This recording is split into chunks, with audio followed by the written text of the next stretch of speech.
Good evening, everybody. ఈ యొక్క సాయంకాల సమయంలో మీ అందరికీ వందనములు. Let's turn our Bibles to Isaiah chapter 59. యెషయా 59వ అధ్యాయము. Isaiah 59 verse 19, the C part. 59లో 19లో ఆఖరి భాగము. Isaiah 59 verse 19, the C part. I'll read for you in English. It says, "When the enemy shall come in like a flood, the Spirit of the Lord shall lift up a standard against him." Here we see the Bible says the enemy will attack like a flood. ఇక్కడ ఏమని చెప్తూ ఉందంటే శత్రువు అనేవాడు ఒక వరదలాగా వచ్చి మన మీద దాడి చేస్తాడని చెప్తూ ఉంది. When you think about the flood, it's like destruction, it kills, it brings so much of losses. That's how the enemy comes in. ఆ వరద ఏ విధంగా ఉంటుందంటే అది మరి వెంట వస్తూ ఉంటుంది, ఎన్నో వాటిని నాశనం చేస్తుంది, ఎంతోమందిని చంపుకుంటూ వెళ్ళిపోద్ది. And the Bible says God will lift up a standard against the enemy. అయితే దేవుడు ఇక్కడ ఏం చెప్తూ ఉన్నాడంటే శత్రువుకి వ్యతిరేకంగా మరి దేవుడు ఎత్తు పట్టుకుంటాడని చెప్తూ ఉన్నాడు. So today we will see how the enemy will come in different ways in our life, like flood, and how God will lift up a standard against him. మరి శత్రువు వివిధ రూపాల్లో ఏ విధంగా మన మీదకు వస్తూ ఉంటాడు దాడి చేయడానికి, అటువంటి సమయంలో దేవుడు మన పక్షంగా ఏ విధంగా ఆయన మరి శత్రువుకి వ్యతిరేకంగా ఉంటాడన్నది మనం ఈరోజు చూద్దాము. So when the Bible says when God lifts a standard against the enemy, it means the enemy is finally defeated. అంటే దేవుడు ఏ విధంగా తన యొక్క శక్తిని మనకు చూపిస్తాడంటే శత్రువు అన్నవాడు ఓడిపోయే విధంగా మనకి దేవుడు మరి వస్తాడు మన పక్షంగా. As believers, we often get attacked by the enemy. మరి విశ్వాసులుగా సాధారణంగా మనము అపవాది చేత మనము మరి ఏదో ఒక రూపంలో బాధింపబడుతూ ఉంటాము. And the enemy will attack us like a flood. మరి వాడు ఏ విధంగా వస్తాడంటే వరద రూపంలో మన మీద దాడి చేస్తాడు. Sometimes we know that and we are worried about the situation. మరి ఆ పరిస్థితి కొన్నిసార్లు మనం గమనిస్తాము, వరదలాగా మన మీదకి రావటము, ఆ పరిస్థితిని చూసి మనం ఆందోళన చెందుతూ ఉంటాము. We live in fear and we become ineffective in our Christian life. మన యొక్క ఆత్మీయ జీవితంలో మరి దాన్ని చూసి భయపడి మరి ఏ విధమైన మరి చలనం లేని వారుగా అయిపోతూ ఉంటాము. God time and again he encourages us through different sermons, like having faith, trusting in God, loving God. God loves us different way, he encourages us. అటువంటి సందర్భంలో దేవుడు వివిధ రూపాల్లో మనల్ని ఆయన ఉజ్జీవింపజేస్తూ ఉంటాడు. నేను నీకు సహాయంగా ఉన్నాను, నీకు తోడుగా ఉన్నాను, నేను నిన్ను ప్రేమిస్తున్నాను, నీ పక్షంగా నేనున్నాను, నువ్వు ధైర్యంగా ఉండని ఆయన మనకి సలహా ఇస్తూ ఉంటాడు. He wants us to stay strong and not to fear. ఆయన ఏం చెప్తూ ఉంటాడంటే నువ్వు భయపడిన అవసరం లేదు, ధైర్యంగా ఉండు. The enemy cannot attack God directly. మరి ఈ యొక్క శత్రువు అయితే దేవునితో ఎప్పటికీ పోరాడలేడు. So what he does is the enemy, the Satan wants to attack God's people who are God's treasured possession. మరి అయితే ఈ శత్రువు దేవుని యొక్క మరి అమూల్యమైన సొత్తైన తన ప్రజలైన మన మీద వాడు దాడి చేస్తూ ఉంటాడు. So there are different attacks in the Bible. We see from Satan and how God had brought a standard against him that we will see now. మరి ఇప్పుడు మనం కొన్ని విషయాలు మనం చూడబోతున్నాం, ఏ విధంగా శత్రువు విశ్వాసుల మీద దాడి చేయబోతూ ఉన్నాడు. అటువంటి సందర్భంలో దేవుడు మన పక్షంగా నిలబడి సాతాన్ని ఏ విధంగా ఓడించాడు అనేది చూడబోతూ ఉన్నాం. So we need to understand Satan will attack God's people. మరి మనం అర్థం చేసుకోవాల్సింది ఏంటంటే అపవాది అన్నవాడు దేవుని ప్రజలనే వాడు ఎప్పటికీ వాడు శోధిస్తూ ఉంటాడు లేదా భయపెడుతూ ఉంటాడు. Anyone who is involved in God's business, he will attack. ఎవరైతే దేవుని యొక్క కార్యక్రమాల్లోనూ దేవుని యొక్క పనిలో నిమగ్నమై ఉంటారో వారి మీద దాడి చేస్తాడు. So we will see how Satan comes like a flood. మనం ఇప్పుడు చూద్దాము అపవాది ఏ విధంగా వరద వలె ఒక విశ్వాసం మీదకి రాబోతూ ఉన్నాడు. On a nation that loves God, that fears God, God's children, he wants to destroy and kill them. మరి ఏ విధంగా దేవుడు ప్రేమిస్తున్న ఒక రాజ్యం మీదకి మరి వాడు వరదలా వచ్చి దాడి చేసి వారిని నాశనం చేయాలి అన్నట్టు ఏ విధంగా ప్రయత్నిస్తున్నాడో చూస్తాం. The enemy wants to completely wipe out God's people. శత్రువు ఏమనుకున్నాడంటే దేవుని ప్రజల్ని సమూలంగా నాశనం చేయాలి అని వాడు భావిస్తూ ఉన్నాడు. In the book of Esther, we see Satan uses Haman, who is influential, who is in a very important position. మరి ఎస్తేరు యొక్క గ్రంథంలో మనం చూస్తే కనుక సాతానుడు హామాన్ని ఉపయోగించుకున్నాడు. హామాన్ని ముందుగా వాడు తీసుకెళ్ళి ఎంతో ఉన్నత స్థానంలో పెట్టాడు. So Satan is thinking, I have placed him in a very influential way. I'm going to use, he is very close to the emperor and I'm going to wipe out God's people. వాడు ఏమనుకుంటున్నాడంటే అపవాది, ఈ హామాన్ అనేవాడికి నేను ఉన్నత పదవిలో ఉంచాను, వాడు మరి రాజుకి చాలా దగ్గరగా ఉన్నాడు కనుక వీడిని ఉపయోగించుకుని రాజును ఉపయోగించుకుని దేవుని ప్రజల్ని నేను సమూలంగా నాశనం చేయాలని భావించాడు. So God knows, the very thought and the moves of Satan. అయితే దేవుడు అపవాది యొక్క ఆలోచనలను వాడు ఏ కదలికలు కూడా దేవుడు గమనిస్తూనే ఉన్నాడు. God uses a simple watchman, his name is Mordecai. అయితే దేవుడు సాధారణ రీతిలో ఉన్న మరి అక్కడ పనిచేస్తున్న మొర్దెకైని దేవుడు ఉపయోగించుకుంటూ మనం చూస్తూ ఉన్నాం. The enemy has used Haman to plot a plan to wipe out the children of God. శత్రువు చూస్తే ఎంతో ఉన్నత స్థానంలో ఉన్న వాడిని ఉపయోగించుకొని దేవుని ప్రజలు నాశనం చేయాలనుకుంటూ ఉన్నాడు. But our God is a God of victories. మరి అయితే మన దేవుడు మరి ఆ యొక్క విజయాలను అందించే దేవుడుగా ఉంటూ ఉన్నాడు.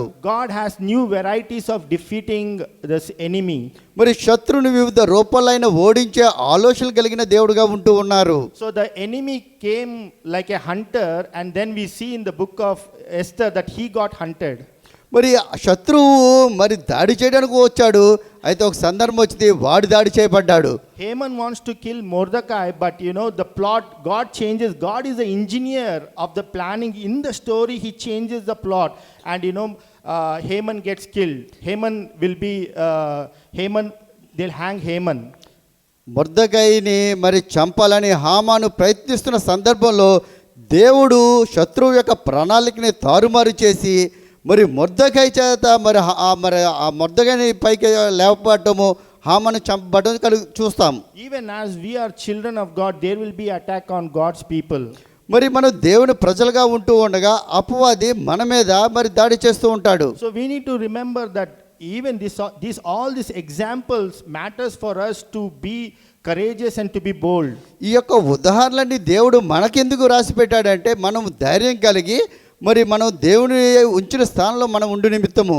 During Jesus' time, the Romans were ruling Israel throughout the world, most part of the world.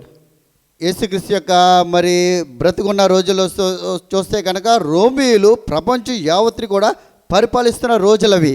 And the poor disciples, the humble disciples, they were like, they were praying, and their lives, they sacrificed their lives. And we see in 300 AD, the Roman Empire bowing down to Jesus Christ. In 300 AD 300, the Roman Empire bowing down to Jesus Christ. మరి అక్కడ ఆ యొక్క Roman పరిపాలిస్తున్న వారంతా కూడా యేసుక్రీస్తు దగ్గరికి వెళ్ళటం జరుగుతూ ఉంది. Secondly, we see that's first thing, how Satan wants to attack a nation, who are believing in God. మొట్టమొదటిగా మనం ఏం చూస్తూ ఉన్నాం అంటే దేవునందు విశ్వాసం ఉంచిన ఒక దేశాన్ని మరి శత్రువు మరి నాశనం చేయాలనుకుంటూ ఉన్నాడు. Secondly, we will see how enemy wants to stop the work of God. రెండవదిగా చూస్తే శత్రువు దేవుని యొక్క పనిని ఆపాలని ఏ విధంగా చూస్తున్నాడో చూద్దాం. In the book of Ezra, in the book of Ezra chapter 5, we see how the enemy wants to stop the building of God's temple. మరి ఎజ్రా యొక్క పుస్తకములో అపవాది దేవుడి యొక్క మరి కట్టడము లేదా ఆ యొక్క గుడి నిర్మాణం అవుతూ ఉండగా దాన్ని ఆపి చేయాలని చూస్తూ ఉన్నాడు. Satan uses few people to write letter to King Darius. మరి దారియస్ యొక్క రాజుకి ప్రజలు ఒక ఉత్తరం రాసే విధంగా చేశాడు. To stop the building of the temple work. ఆ మందిరం కట్టబడకుండా అది ఆపివేయాలని రాశాడు. So the enemy will rise up influential people to stop God's work. మరి ఈ యొక్క శత్రువు మరి ఎవరైతే ఉన్నత స్థానంలో ఉన్నారో బలవంతులు ఉన్నారో వాళ్ళని లేపి ఆ యొక్క పనిని ఆపాలని ప్రయత్నం చేస్తూ ఉన్నాడు. But how God changes the plot, we will see in Ezra chapter 6. మరి ఎజ్రా యొక్క పుస్తకం 6వ అధ్యాయంలో దేవుడు ఆ యొక్క ప్రణాళికని ఏ విధంగా తిప్పికొట్టాడో మనం చూద్దాము. Let's turn our Bibles to Ezra chapter 6. Ezra 6వ అధ్యాయము verse 7 to 11. I'll read for you in English. 7 నుంచి 11 వరకు మనకు అక్కడ కనిపిస్తూ ఉంటుంది. Now, this is the answer that comes from King Darius. ఇక్కడ దరియస్ అనే రాజు నుంచి మరి వీళ్ళకి వస్తున్న సమాధానం లేదా వర్తమానం అయి ఉంటూ ఉంది. So, this is what he says. Let the work of this house of God alone. Let the governor of the Jews and the elders of the Jews build this house of God in his place. Moreover, I make a decree what he shall do to the elders of these Jews for the building of his house of God, that of the king's goods, even of the tribute beyond the river, forthwith expenses be given unto these men, that they be not hindered, and that which they have need of, both young bullocks and rams and lambs, for the burnt offerings of the God of heaven, wheat, salt, wine, oil, according to the appointment of the priest which are at Jerusalem. Let it be given them day by day without fail, that they may offer sacrifices of sweet savor unto the God of heaven, and pray for the life of the king and of his sons. Also have made a decree that whosoever shall alter this word, let timber be pulled down from his house, and being set up, let him be hanged thereon, and let his house be made a dunghill for this. So this is the letter that comes from King Darius to all those people who wanted to stop the God's work. ఎవరైతే దేవుని యొక్క పనిని ఆపాలని చూస్తూ ఉన్నారో వారందరికీ రాజైన దర్యావేషు మరి చక్కటి ఉత్తరాన్ని రాసి పంపిస్తూ ఉన్నాడు. And we see that the people who oppose the work now, they have to pay the money, they have to help out in building the temple. ఎవరైతే ఇప్పటి వరకు దేవుని పనిని ఆపాలని ప్రయత్నం చేస్తూ ఉన్నారో ఇప్పుడు వారే సహాయం చేసి ఆ యొక్క పని సంపూర్తి చేయవలసిన బాధ్యతని వారి మీద పెట్టడం జరిగింది. There's a saying in Hindi, lene ke dene pad gaye. That means instead of receiving, I ended up paying it. మరి నేను దాని నుంచి లాభం పొందాలనుకున్నాను కానీ అతను లాభం పొందేటట్టు చేశాను. God has also given us a plan to build his church and to work for him. దేవుడు కూడా ఒక చక్కటి మరి సంకల్పాన్ని కలిగి మరి ఆయన యొక్క నిర్మాణం ఆయన యొక్క మందిర నిర్మాణాన్ని ఏ విధంగా చేయాలో అన్నది చూపించాడు. And we are also called to build God's church. We are a laborer in his vineyard. At the same time, Satan wants to hinder our work also. మనం కూడా దేవుని యొక్క పనిలో దేవుని యొక్క సంఘం నిర్మించే పనిలో ఉన్నాము. దేవుని యొక్క ద్రాక్ష తోటలో పనివారమై ఉంటున్నాం. అంటే అదే సందర్భంలో అపవాది ఆ పనిని అడ్డుకునేదిగా ఉంటూ ఉంది. In the midst of opposition, Paul was planting churches. We see that in the New Testament. మనం నూతన నిబంధనలో చూస్తే ఎన్నో మరి కష్టాలు శోధనలు వస్తున్నప్పటికీ పౌలు గారు ఎన్నో సంఘాలను స్థాపించడం మనం చూసాము. So we see even in times of all these attacks, we need to keep on progressing so that we will have victory one day. మరి ఈ విధంగా మరి వరద వలె వస్తున్న ఈ శోధనలో మన యొక్క పని మనం చేసుకుంటూ వెళ్తే ఒకరోజు మనము విజయాన్ని సాధిస్తాము. Because our God is a God, he is the author of victories. మరి మన దేవుడు మరి విజయాలకి మూలమైన కర్తగా ఉంటూ ఉన్నాడు. And thirdly, we will see how the enemy will attack on an individual basis. మరి మూడవదిగా అపవాది మరి ఒంటరిగా ఉన్న వారిని వ్యక్తిగతంగా ఏ విధంగా మరి వాడు ఎదుర్కోబోతున్నాడో చూద్దాము. So on an individual basis, when a person is serving, he is in a pastoral position or he is in a high priest position, how the Satan attacks him. మరి ఒక విశ్వాసి ఒక పాస్టర్ గానో లేదా మంచి మరి యాజకుడుగానో ఉన్న వ్యక్తుల్ని ఏ విధంగా అపవాది మరి వాళ్ళని సంహరించాలని ప్రయత్నిస్తుందో చూద్దాం. We'll see in Zechariah chapter 3. మరి జకర్యా గ్రంథము 3వ అధ్యాయంలో ఉంది. Zechariah chapter 3 verse 1 to 5. I'll read it in English. 1 నుంచి 5 వరకు ఉంటూ ఉంది. It says, "And he showed me Joshua the high priest standing before the angel of the Lord, and Satan standing at his right hand to resist him. And the Lord said unto Satan, The Lord rebuke thee, O Satan, even the Lord that hath chosen Jerusalem rebuke thee. Is not this a brand plucked out of the fire? Now Joshua was clothed with filthy garments and stood before the angel. And he answered and spake unto those that stood before him, saying, Take away the filthy garments from him. And unto him he said, Behold, I have caused thine iniquity to pass from thee, and I will clothe thee with change of raiment. And I said, Let them set a fair mitre upon his head. So they set a fair mitre upon his head and clothed him with garments, and the angel angel of the Lord stood by. Here we see how Satan was accusing Joshua the high priest. ఇక్కడ యెహోషువ అనే ప్రధాన యాజకుడు ఉన్నాడు. అతని మీద అపవాది కొన్ని నెపములు మోపుతూ ఉన్నాడు. As a high priest, he needs to have a clean garments. మరి ఒక ప్రధాన యాజకుడుగా అతడు మరి పరిశుద్ధమైన వస్త్రాలను ధరించి ఉండాలి. Basically, Satan was showing the iniquity or the sins of Joshua, the high priest. ఇక్కడ యెహోషువలో ఉన్న తప్పుల్ని అపవాది చూపిస్తూ ఉన్నాడు. And how God handled this situation by giving grace to the high priest. అయితే ఇక్కడ దేవుడు మరి యెహోషువకి గొప్ప కృపను అనుగ్రహించడం మనం చూస్తూ ఉన్నాము. God removed high priest Joshua's iniquity by giving him grace. మరి అక్కడ ఆయన యొక్క వస్త్రాలను తీసివేసి చక్కటి కృపను ఇవ్వడం మనం చూస్తూ ఉన్నాము. And a new garment.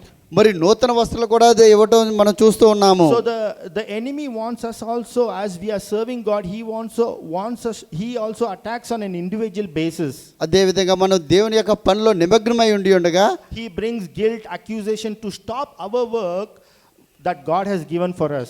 దేవుడి యొక్క పనిలో ఏదైతే దేవుడు మనకు అప్పగించారో ఆ పనిలో మనం నిమగ్నమై ఉండగా అపవాది మనల్ని ఏం చేస్తూ ఉంటాడంటే మన మీద నెపలు మోపేవాడుగాను మన మీద తప్పులు మోపేవాడుగా వాడు ఉంటాడు. Even in the New Testament we see Paul, when he had infirmities, he prayed to God, Lord, please remove this thorn. మరి నూతన గ్రంథంలో చూస్తే కనుక దేవుడు మరి పౌలు గారు తన యొక్క జీవితంలో ఒక ముళ్ళు ఉందని ప్రార్థించినప్పుడు మరి ఆ విధంగా మనం చూస్తూ ఉన్నాం. So God says, my grace is sufficient for you. మరి ఆ సందర్భంలో దేవుడు అతనికి ఇస్తున్న వర్తమానం ఏంటంటే నా కృప నీకు సరిపోద్ది అని చెప్తూ ఉన్నాడు. So basically when he attacks, the enemy attacks on an individual basis, he attacks on the emotions. మరి ఎప్పుడైతే ఆ వాడు అపవాది మన మీద దాడి చేస్తూ ఉండగా మనము భావోద్రేకాలుగా మరి వెళ్ళే విధంగా వాడు దాడి చేస్తూ ఉంటాడు. But God will handle and give us victory through his attribute of grace for us. అటువంటి సందర్భంలో దేవుడు తన యొక్క అద్భుతమైన మరి తన కృపను మనకు అనుగ్రహించి ఆ పరిస్థితులన్నీ సరిదిద్దుతారు. So God wants us in Exodus chapter 14 verse 13, he says, fear ye not, stand still and see the salvation of the Lord. మరి నిర్గమకాండము 14:13 ఏమని రాయబడి ఉందంటే మీరు నిలుచుండి చూడండి గొప్ప విజయాన్ని మీరు చూడబోతూ ఉన్నారని వ్రాయబడి ఉంది. So Paul understood this, and he says in Romans 8:37, he says we are more than conquerors. మరి పౌలు గారు ఈ యొక్క విషయాలను అర్థం చేసుకుని రోమీయులు 8:37లో చెప్తున్నాడు మనము మరి ఎంతో విజయాన్ని అందుకున్న వరకట గొప్పవారమని చెప్తూ ఉన్నాడు. When I understand this, my fears will turn into boldness. మరి నా యొక్క భయాలు మరి ఆయన తొలగించి ధైర్యంతో నింపాడు. I will be courageous. నేను ధైర్యంగా ఉన్నాను. I will not be troubled. నేను ఇంకా కదిలించబడను. The way I see the attack of Satan, I will completely look in a different angle. మరి ఏ యొక్క శాతాండు అయితే నా మీద దాడి చేయబోతున్నాడో నేను దాన్ని మరి ఒక ప్రత్యేకమైన విధంగా నేను చూస్తూ ఉన్నాను. So that's how God gives victory for people who are on his side. మరి ఎవరైతే దేవుని పక్షంగా ఉంటారో వారికి దేవుడు చక్కటి విజయాలు అందించే దేవుడుగా ఉంటూ ఉన్నాడు. God bless this portion. దేవుడి యొక్క వాక్యాన్ని ఆశీర్వదించి దీవించును గాక. Amen. ఆమేన్.